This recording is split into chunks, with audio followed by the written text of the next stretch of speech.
아브라함도 두 번이나 아내를 누이라고 속이는 일이 있었는데 이삭도 또 그러한 일이 벌어지는 걸 보면서 그 아비의 그 아들이다라는 생각이 듭니다. 참 아내도 어떻게 이쁜 여자만 이렇게 결혼하는지, 그 가문은 이쁜 여자들만 결혼을 하는구나라는 생각이 들고요. 저 예전부터 항상 우리가 아버지를 닮지 않고 싶지만 나도 모르게 아버지를 닮고 싶어 하지 않았던 모습들이 드러날 때가 있는 것을 보면서 이게 참 가족 식구들이 우리가 어떤 모습을 자녀들에게 남겨야 되고 어떤 모습을 우리 자녀들에게 비추어 주는지가 참 중요하다라는 생각을 해보게 됩니다. 근데 성경에서 계속하여 흐르고 있는 가장 큰 관통하는 중심 주제가 있는데 그것은 나그네입니다. 아브라함을 처음에 하나님께서 부르실 때에도 나그네로, 본토 친척 아비 집을 떠나라 라고 하면서 나그네로 부르세요. 그리고 18장에 가서 천사 3명이 아브라함을 찾아오는데 나그네를 잘 대접하는 것이 하나님의 복을 흘려보내는 모습으로 나타냅니다. 19장에 가서는 롯의 소돔과 고모라 성에 천사들이 나그네로 변장하여 방문을 했는데 그 소돔과 고모라 성에서 나그네들을 아주 학대를 하려고 문을 부시며 들어가서 그들과 상관하리라라고 하며 나그네들을 제대로 대접하지 못한 모습이 인간의 타락의 모습이라는 것을 나타내 줍니다. 그리고 20장에 가서 아브라함과 사라가 나그네의 모습으로 그랄 땅에 가서 두려운 나머지 아내를 누이라 속이는 일을 나타내게 됩니다. 오늘 본문에서도 이삭이 자기가 거주하는 땅에 흉년이 들어서 나그네와 같이 자신의 배고픔을 해결하기 위하여 생계를 해결하기 위해 떠나는 모습, 또 그 안에서 거주하면서 아내를 누이라 속이는 모습, 또 애굽으로 이스라엘 백성들이 결국은 갔다가 출애굽하여 나그네와 같이 떠돌아다니는 모습. 그래서 그런지 레위기나 신명기에 보면 나그네 대접하기를 잘하라는 명령이 굉장히 많다는 것을 보게 됩니다. 심지어 야고보서에서는 우리들의 진정한 경건에 대해서 이렇게 표현합니다. 야고보서 1장 27절에 보니까 하나님 아버지 앞에서 정결하고 더러움 없는 경건은 곧 고아와 과부를 그 환난 중에 돌보고 또 자기를 지켜 새 속에 물들지 아니하는 그것이니라. 즉 어렵고 힘들고 아픈 자, 외로운 자를 잘 돌보는 것이 진정으로 예수 믿는 자들의 경건이다 라고 표현하는 것이죠. 굉장히 나그네라는 것을 통하여서 성경 전체를 관통하는 것을 보게 돼요. 그런 면을 볼 때 이 오늘의 본문의 메시지가 그냥 단순히 멀리 있는 메시지가 아니라 특별히 이미 와서 나그네와 같이 살아가는 것 같이 느껴지는 우리들의 인생에 참 와닿는다는 생각이 듭니다. 제가 신방을 가면서 종종 듣는 이야기가 목사님 천막을 치는 것 같이 살고 있습니다. 계속 있을 것 같지가 않아요. 불안해요. 두렵습니다. 이런 이야기들을 심심치 않게 듣습니다. 물질이 없어서도 아니고 가지고 있는 직업이 없어서도 아니라 모든 것이 다 있음에도 불구하고 두려운 거예요. 앞길에 대한 두려움이요, 또 내가 이곳에서 계속 살 수 있을까, 영위할 수 있을까 하는 그 두려움이 그 삶 속에 있는 것이죠. 저도 부끄러운 과거이지만 그렇게 10년 전에 유학을 왔었습니다. 근데 10년 전에 유학을 와서 매일매일 살아가는데 그 두려움이 늘 있는 거예요. 집에 들어가도 천막을 친 것 같고 안정감이 없고 평안감이 없고, 그러면서 들었던 두려운 마음이 무엇이었냐면은 우리 자녀들이, 내 아내가 집에 들어와도 안정감을 못 느끼고 불안하면 어떡할까. 그게 굉장히 저한테는 부담감으로 왔어요. 가장으로서 아내가 기댈 수 있는 남편이 돼야 되고 아이들이 언제든지 평안하게 와서 어리광 부리고 죄를 짓고 넘어진다 하더라도 이 안에 들어오면 평안하고 안정된 가정을 이루고 싶은데 제가 불안한 거예요. 과연 여기에서 잘 갈 수 있는가 하는 그 두려움이 우리들의 나그네 인생길 가운데 있다는 것이죠. 그때 오늘 말씀은 우리가 무엇을 붙들어야 되는가, 무엇을 행하며 살아가야 되는가, 그 두려움 속이지만 그 두려움 안에서 어떻게 우리가 이 땅에서의 삶을, 나그네 삶을 영위해 나가야 될 것인가 라는 것에 대한 해답을 준다라고 생각이 듭니다. 먼저는 가나안 땅에 흉년이 들어서 이삭이 그 땅을 떠나오게 됩니다. 가나안 땅은 우리 성도님들도 우리 주성필 목사님을 통해서 많은 그 지역에 대해서 들어보셔서 아시겠지만 이른 비와 늦은 비가 내리지 않으면 척박당한 땅이에요. 아주 농사를 지어도 거둘 수 없는 땅이 바로 가나안 땅입니다. 그런데 흉년이 들었으니까 얼마나 비가 오지 않았으면 흉년이라고 표현을 했겠어요. 비가 오지 않는 상황에서 그의 배고픔을 채우기 위해 가족의 생계를 위하여 또다시 장막을 옮기게 됩니다. 그래서 그랄 땅에 가게 돼요. 조금 안타까운 면은 있어요. 하나님께서 약속해 주신 땅, 그 가나안 땅에서 왜 그랄 쪽으로 옮겼을까? 환경의 그 어려움 속에서 왜 쉽게 그렇게 옮겼을까? 좀 안타깝긴 합니다. 그럼에도 불구하고 성경에서는 그가 잘못했다 잘했다 이런 이야기를 하지 않아요. 환경에 따라 옮겨지는 것이 어떻게 보면 가능할 수도 있겠다라는 생각이 듭니다. 그런데 중요한 것은 뭐냐면 그 가운데 그랄 땅으로 옮겨진 가운데 하나님이 나타나셨어요. 그리고 하나님이 말씀을 해 주십니다. 우리가 그럴 수 있잖아요. 내가 환경을 따라 옮겼더니 이곳에서 뭔가 감동이 안 오고 하나님의 말씀이 없는 것 같아.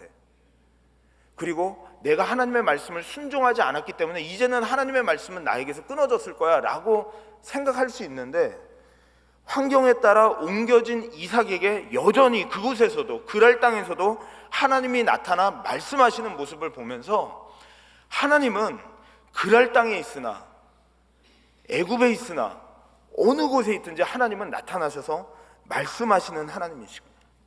우리가 어느 순간에도 핑계댈 수 없구나. 내 주위에 있는 사람들이 믿음의 사람들이 없어서 내 믿음이 지켜지지 않는 거야 라고 핑계할 수 없고, 나를 위해서 기도해 주는 사람이 없어서 내가 하나님의 음성을 듣지 못하는 거야 라고 핑계할 수 없구나 라는 생각을 해보게 됐어요. 왜냐하면 하나님은 그랄 땅에서도 말씀하시는 하나님, 찾아오시는 하나님이셨어요. 우리가 어느 곳에 가든지 환경에 따라 옮겨졌다 할지라도, 내 배고픔을 허기진 것을 채우기 위하여 또 장막을 옮긴다 할지라도 그곳에서도 계속하여 말씀하시는 하나님, 찾아오시는 하나님, 축복해 주시는 하나님, 그 하나님이 우리 하나님이시라는 것입니다. 그것을 보면서 하나님께서 이렇게 약속을 다시 해주세요.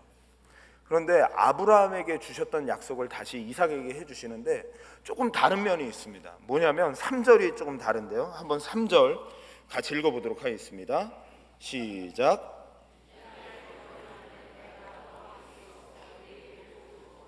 내가 이 모든 땅을 너와 내 자손에게 주리라.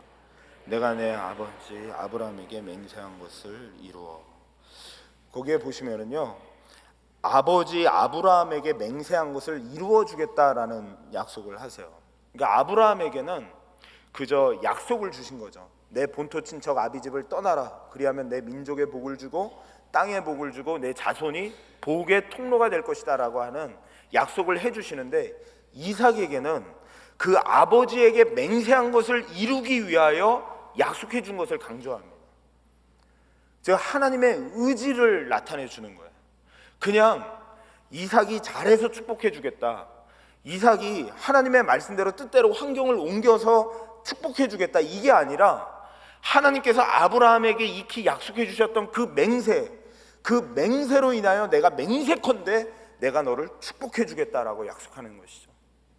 환경에 따라 우리는 부족하여 옮긴다 할지라도, 때로는 나의 연약함 속에서, 나그네 인생 속에서 두려움에 죄 가운데 빠진다 할지라도 하나님의 의지로, 하나님의 역사하심으로, 하나님의 신실하심으로 우리를 반드시 축복하실 것이고 우리를 반드시 인도하실 것이다 라고 하는 것을 약속해 주시는 것입니다. 그래서 저희들은 비만 와도 저희들이 계획한 것, 저희들이 맹세한 것을 금세 다 망가뜨릴 수밖에 없을 거예요. 그런데 우리 하나님은 온 우주 만물을 창조하신 하나님이세요. 그 하나님이 우리를 축복해 주시겠다, 복의 통로로 만드시겠다라고 약속하고 맹세까지 지금 하고 계신 거예요. 맹세까지 하실 때에는 내가 그렇게 만드시겠다라는 약속이 있는 것이죠. 우리는 나그네 인생길 같고 이곳에서 환경에 따라 또 옮겨지는 인생 같은데, 하나님은 우리의 부족함과 우리의 실력과 우리의 수완과 우리의 능력에 상관없이 하나님은 약속해 주시고 맹세하고 있다라는 것을 신뢰하는 거예요. 그것을 신뢰하는 것이 우리들의 나그네와 같은 삶 속에서 믿음으로 살아가는 길이다라는 것을 가르쳐 주고 있습니다. 영국에서 존경받는 존 윌레스 해밀즈라는 목사님이 계세요. 그 목사님께서 한 번은 이렇게 자신의 과거를 회고하면서 이런 얘기를 하셨어요. 자기가 어릴 때는 굉장히 이렇게 말썽꾸러기였대요. 식구들하고도 많이 형제들하고 싸우고 어디를 가면 다투고 싸움만 하는 그런 사람이었다고 합니다. 그래서 부모님들이 늘 골칫덩어리, 그리고 우리 집의 검은 양이라고 불릴 정도로 아주 말썽꾸러기였다고 합니다. 그래서 한 번은 또 그러다가 또 싸워가지고 너무나도 아픈 마음에 집을 뛰쳐나간 거예요. 집을 뛰쳐나가서 있다가 슬픈 마음을 가지고 할머니를 찾아갔어요. 그래서 할머니에게 여차저차 이렇게 이야기해서 할머니 저 너무 슬퍼요, 너무 아파요 라고 얘기했더니 할머니께서 등을 두들겨 주시면서 이렇게 얘기했다는 거예요. 존, 나는 너를 믿는다. 그냥 그 얘기 한마디를 딱 해줬는데 그 이야기로 인하여서 그의 삶이 완전히 바뀌어지고 그 이후로 믿음의 삶을 살게 되고 변화된 삶을 살게 되고 그리고 목회자까지 되게 되었다고 이런 말씀을 하시더라고요. 그걸 들으면서 드는 생각이 무엇이냐면 우리는 맞아요. 이 존 목사님과 같이 때로는 다퉈요. 때로는 실수해요. 때로는 환경에 따라 옮겨요. 우리는 늘 실수하고 넘어질 수밖에 없어요. 그런데 하나님께서 맹세, 아브라함에게 맹세한 것을 너에게 이루어 주시겠다라고 하는 얘기가 꼭 이런 것 같아요. 존, 괜찮아. 나는 너를 믿어.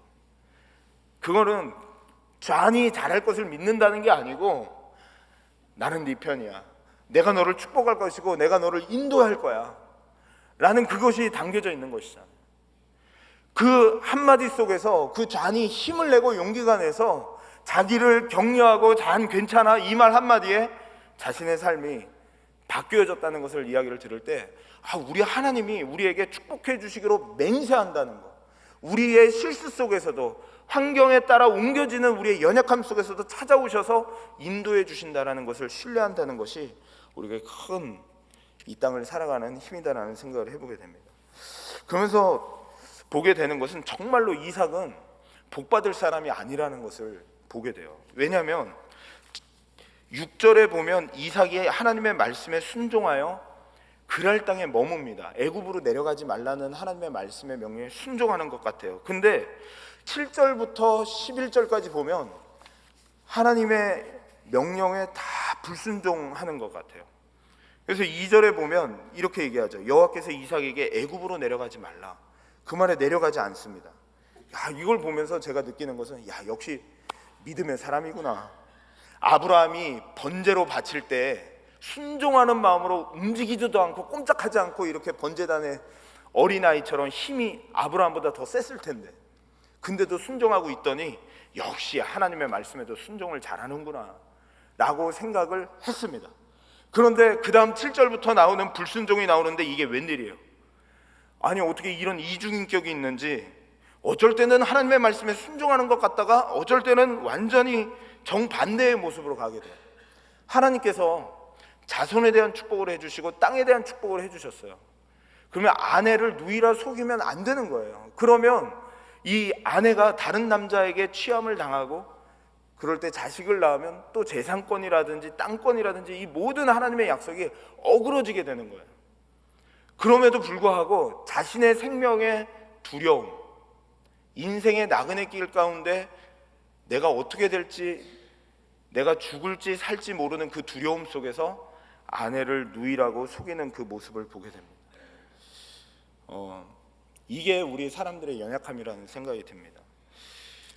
저희들이 그런 얘기들을 하잖아요. 어떻게 믿음의 사람이 저럴 수 있냐? 어떻게 저 사람이 저렇게 행동했지? 근데 이삭을 보니까 그럴 수 있습니다.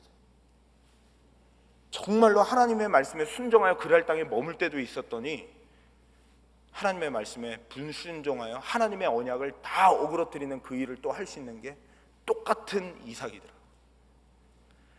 우리가 믿음이 정말로 좋은 것 같은데 때로는 완전히 밑바닥을 쳐서 믿음이 저 밑바닥에 있을 때도 있다는 것을 보게 됩니다.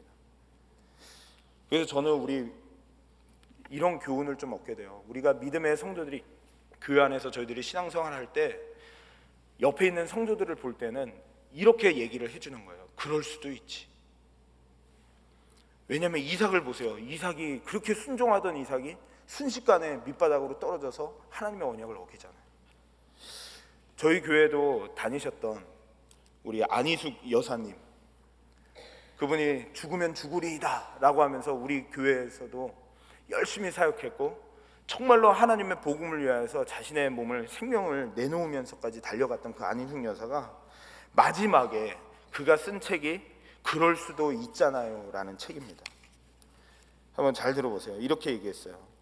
화낸다고 나무라지 마세요. 일 때문에 피곤하고 신경이 늘어지면 그럴 수도 있잖아요. 늘상 늦는다고 수군거리지 마세요. 일이 많이 바빠서 전화통화를 하다 보면 그럴 수도 있잖아요. 설사 한가했다라도 시계를 보지 않다가 그럴 수도 있잖아요. 욕심이 많다고 욕하지 마세요. 매번 다른 사람 생각을 마저 못하다 보니 그럴 수도 있잖아요.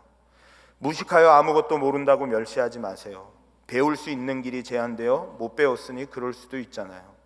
인색하고 사랑이 없다고 미워하지 마세요. 경제에 시달릴 때를 염려하여 절제하다 보니 그럴 수도 있잖아요. 눈치 없고 염치 없다고 시비하지 마세요. 다 나름대로 생각이 있을 테니까요. 그럴 수도 있잖아요. 이해하세요. 우리 이해하기로 해요. 내가 나를 싸매고 가리고 변호하듯 그럴 수도 있다는 생각을 밥 먹듯 하기로 해요. 그러면 기쁨이 생겨요. 마음에 평안이 있어요. 세상 사는 것이 재미가 있어져요. 오나가나 즐겁고 감사하기만 해요. 왜냐고 따지지 마세요. 불행해져요. 미움이 생겨요. 친구가 없어요. 세상이 캄캄하고 싫어지게 돼요. 세상 만사는 모두 이유가 있기 마련이지요. 세상 만사는 그럴 수도 있기 마련이니까요. 그럴 수도 있지 이해하는 습관을 행복을 만드는 신호랍니다. 저는 이삭의 이 모습을 보면서 이게 물론 나쁜 모습입니다. 이렇게 적용을 하면 안 돼요. 그런데 우리가 다른 성도를 볼 때에는 그렇게 믿음 좋았던 분이 왜 저렇게 결정을 했지? 왜 저렇게 행동을 하지? 이해 안 될 때에는 그럴 수도 있잖아요. 이삭이 왜 두려웠는지 모르겠어요. 물론 그 당시에는 뭐 지금처럼 경찰이 있는 것도 아니고 청동기 시대니까 힘으로 아내를 뺏을 수 있는 시대잖아요. 그러니까 보안이 안전이 보장된 것이 아니기 때문에 분명히 지역을 돌아다니면서 그런 모습을 봤었겠죠. 안 봤는데 두려워하진 않았을 것 같아요. 봤으니까 두려워했겠죠. 다른 사람들이 힘으로 아내를 뺏어가고 생명을 취하는 모습을 봤으니까 두려워했겠죠. 그런데 그 두려움에 휩싸이고 거기에 쌓이다 보니까 하나님의 약속도 다 저버리고 모든 것을 다 저버린 채 그저 힘없이 나락에 떨어지는 이 모습을 보게 됩니다.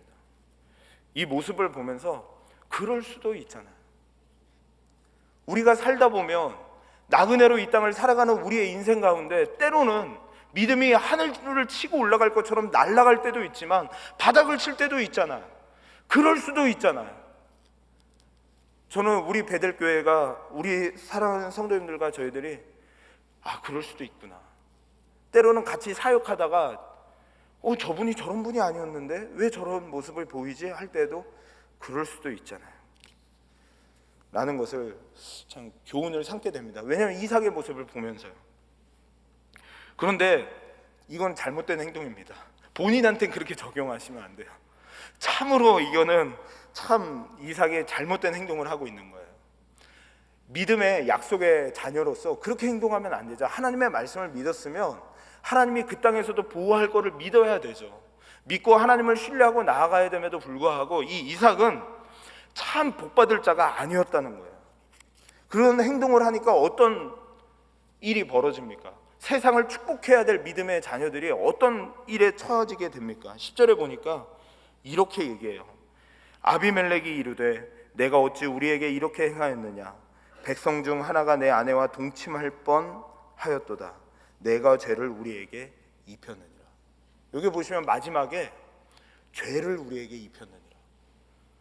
자신이 두려운 나머지 하나님의 약속을 다 어그러뜨리며 자신의 생명을 구하기 위하여 거짓말을 하니까 이 세상 사람들에게 복의 통로가 되어야 되고 예수를 증거하는 자가 되어야 되고 아름다운 덕을 선포하는 자가 되어야 함에도 불구하고 하나님의 이미지를 드러내는 자가 되어야 함에도 불구하고 그들에게 죄를 입히는 행동을 하게 되는 거예요. 죄 가운데 빠지니까 우리가 두려운 나머지 이 땅에서 하나님의 말씀에 순종하지 않을 때 우리가 벌어지는 이 세상에 벌어지는 일이 무엇이냐?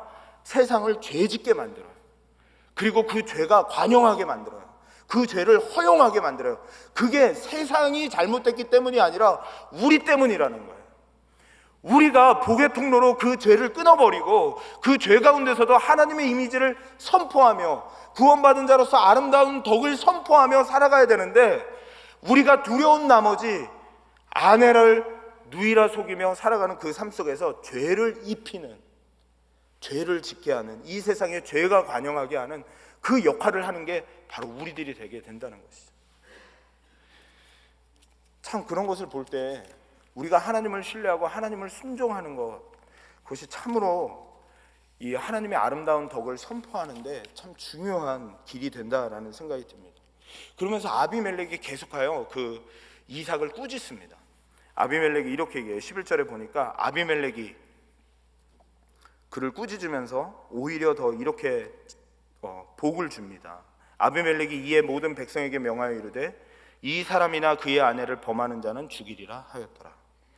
아니 오히려 거짓말한 것이 들통났으니까 아비멜렉이 어떻게 우리를 죄를 입히느냐 하면서 화를 내고 이삭을 죽일 수도 있는 상황임에도 불구하고 아비멜렉이 이삭을 죽이지 않아. 그리고 오히려 그 가족 식구들을 보호합니다. 참 이런 거 보면은 세상 사람이 오히려 더 낫다는 생각도 듭니다. 아니 예수 믿는 사람이, 하나님을 믿는 사람이 하나님께서 보호하신다는 것을 믿고 오히려 거짓말하지 아니하고 정직하게 해야 됨에도 불구하고 그는 몰래 속이고 거짓말을 하는데 이 아비멜렉은 이삭을 죽이지 않고 오히려 그 안에서 나그네들을 함부로 대할 수 없다라고 하는 그러한 정신으로 그들을 보호하고 그들을 지키는 모습을 보게 됩니다. 저는 이런 모습을 볼 때 이런 생각이 들어요. 세상에서 교회에 대해서 아비멜렉이 네가 왜 그런 짓을 저질렀냐 하면서 꾸짖거든요. 세상에서 계속하여 기독교를 향해서 꾸짖어요. 너희들 왜 그렇게 사냐? 너네만 잘났냐? 왜 기독교는 왜 너네만 독단적으로 살아가냐 하면서 세상에서 꾸짖어요. 근데 저는 그것을 하나님의 메시지로 때로는 들어야 된다고 생각이 듭니다. 왜냐하면 우리가 예수 믿는 것 때문에 세상에서 꾸짖는 거 아니거든요. 우리가 예수 믿고 예수님을 섬기고 교회 가고 주일날 하나님을 섬기는 것 때문에 꾸짖는 게 아니거든요. 세상에서 왜 기독교를 향해서 손가락질을 하냐? 너희가 믿는 그 믿음과 왜 행동과 다르냐? 왜 우리와 똑같이 두려운 나머지 그렇게 살아가고 오히려 세상에 우리보다 더욱더 못되게 행하냐? 하나님을 믿는다고 하면서도 온 우주 만물을 창조하신 예수 그리스도를 믿는다고 하면서도 그 하나님을 믿는 것은 믿는 것이고 왜 생활은 따로 하여 우리에게 죄를 입히느냐 라고 하는 책망을 하는 거죠. 그래서 어떤 면으로는 이 세상의 책망을 들을 때 우리가 받아들여야 된다는 생각도 들어요. 정말로 우리가 하나님의 약속을 받은 자라면 하나님의 말씀을 믿고 그 약속의 말씀을 붙들고 그 맹세를 믿고 순종하며 살아가야 되는데 인생의 그 두려움 속에 불순종하는 가운데 그 하나님 앞에 나아가지 못하는 모습을 보게 됩니다. 참 이렇게 정말로 이삭을 보면은요 하나님의 복을 받지 못할 사람이에요. 그럼에도 불구하고 하나님께서는 그 이삭을 축복해 주십니다. 그래서 보면서 깨닫게 되는 것은 우리의 믿음은 우리의 결단과 의지가 아니라는 것 같아요. 정말 하나님의 은혜인 것 같아요. 하나님의 은혜가 아니면 우리가 설 수 없고 하나님의 은혜가 아니면 오늘도 우리가 이 믿음을 살아갈 수 없고 우리는 또 넘어지고 또 실수할 수밖에 없지만 하나님의 은혜로 오늘도 참아주시고 붙들어주시기 때문에 우리가 가는 것이고 하나님의 은혜 가운데 우리가 붙들려 걸어간다는 생각을 해보게 됩니다. 더 놀라운 것은 12절에 보시면 아시겠지만 이삭이 이렇게 죄를 범하였음에도 불구하고 농사를 짓는데 그 농사의 결실이 100배 나왔습니다.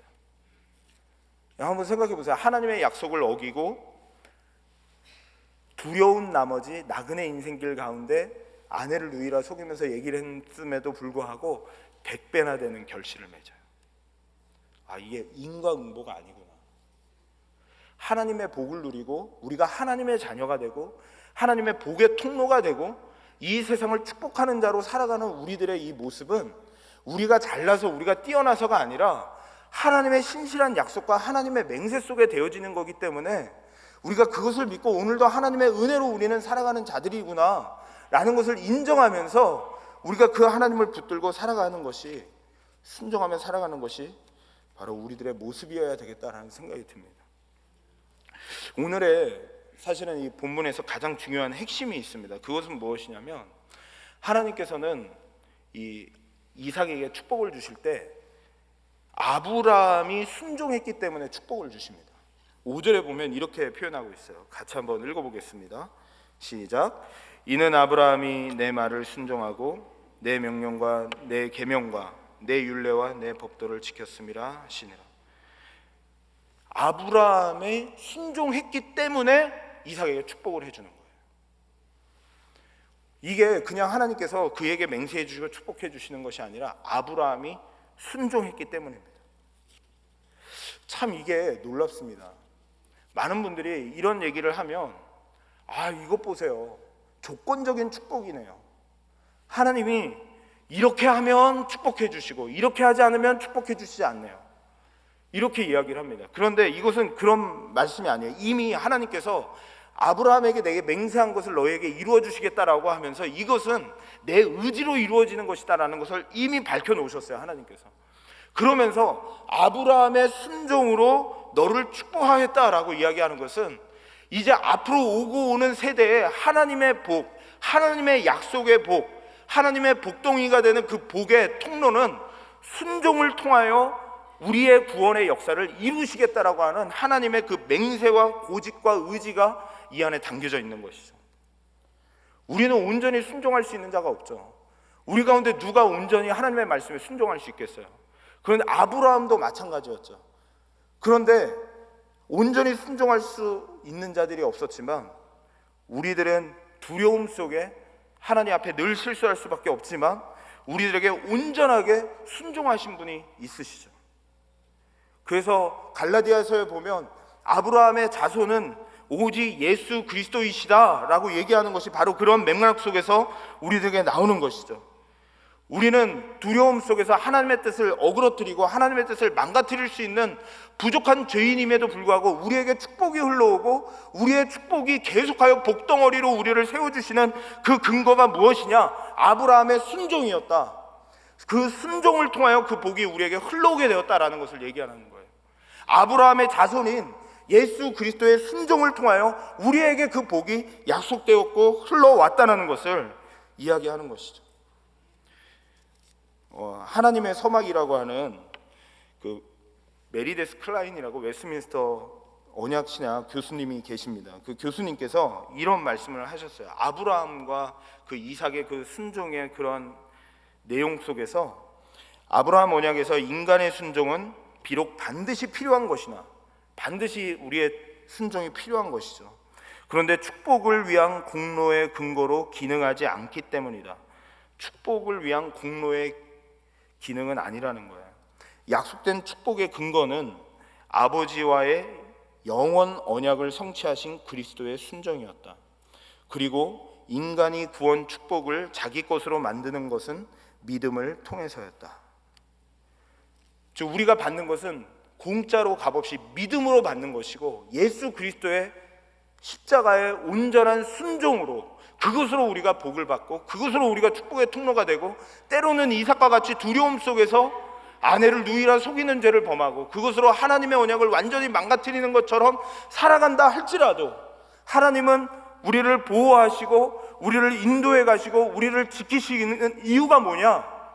바로 예수 그리스도의 온전한 순종 때문이라는 것을 우리들에게 말씀해 주시는 것이죠. 우리는 하나님의 말씀에 온전히 순종할 수 없지만 하나님께서는 이렇게 얘기하셨어요. 로마서에 보니까 한 사람이 순종하지 아니함으로 많은 사람이 죄인 된 것 같이 한 사람이 순종하심으로 많은 사람이 의인이 되리라. 예수 그리스도의 온전한 순종, 생명의 위협 속에서도 예수 그리스도는 온전한 순종을 하나님께 드린 것이 바로 십자가였습니다.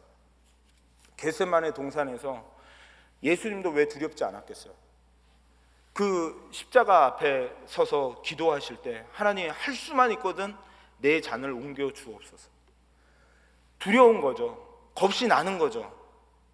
그런데 내 잔을 옮겨 주옵소서. 그렇지만 아버지의 뜻이거든 그것을 허용하여 주옵소서 하면서 예수님은 온전한 순종을 이루셨어요. 예수님도 거기에서 나 무서워하고 우리처럼 도망갈 수 있었어요. 거기처럼 천군 천사를 불러서 로마 군사들을 다 휩쓸어 버릴 수 있으셨어요. 그런데 예수님은 그렇게 하지 않으셨어요. 끝까지 하나님의 뜻에, 하나님이 이끌어 가시는 것에 순종하셨어요. 그렇게 순종하신 이유가 무엇이냐면 바로 여러분과 저를 구원하시기 위하여, 복을 주시기 위하여, 구원하시기 위하여, 우리 여러분과 저의 구원의 근거가 되시기 위하여 그 십자가에서 온전히 순종하심으로 그 복을 우리에게 이루어 내셨다는 것이죠. 그것을 저희들이 알 때 저희들이 다시 가야 할 길은 무엇이냐, 이 땅이 나그네 삶이지만 우리가 다시 걸어가야 될 길은 무엇이냐, 저희들은 순종의 길이라는 생각이 듭니다. 그냥 두려워서 겁내서 그 모든 것을 다 어그러뜨리고 그거는 내가 믿음 좋은 사람들만 하는 겁니다. 그거는 믿음 강한 사람들만 하는 겁니다. 나는 내 삶이 어떻게 될지 몰라요. 난 두려워요. 난 겁나요. 내일 일을 난 몰라요. 그래서 교회에 헌신하지 못하고 하나님 나라의 일을 위하여 같이 갈 수 없어요. 그게 아니라 여전히 불안하고 여전히 천막 치는 삶 같고 오늘 있다 내일 어디로 옮겨질지 또 모른다 할지라도 오늘을 살더라도 하나님의 축복의 통로로서 오늘도 그 하나님의 맹세를 믿고 오늘도 하나님 앞에 순종하며 달려가는 그 삶이 우리들에게 있기를 주님의 이름으로 부탁을 드립니다.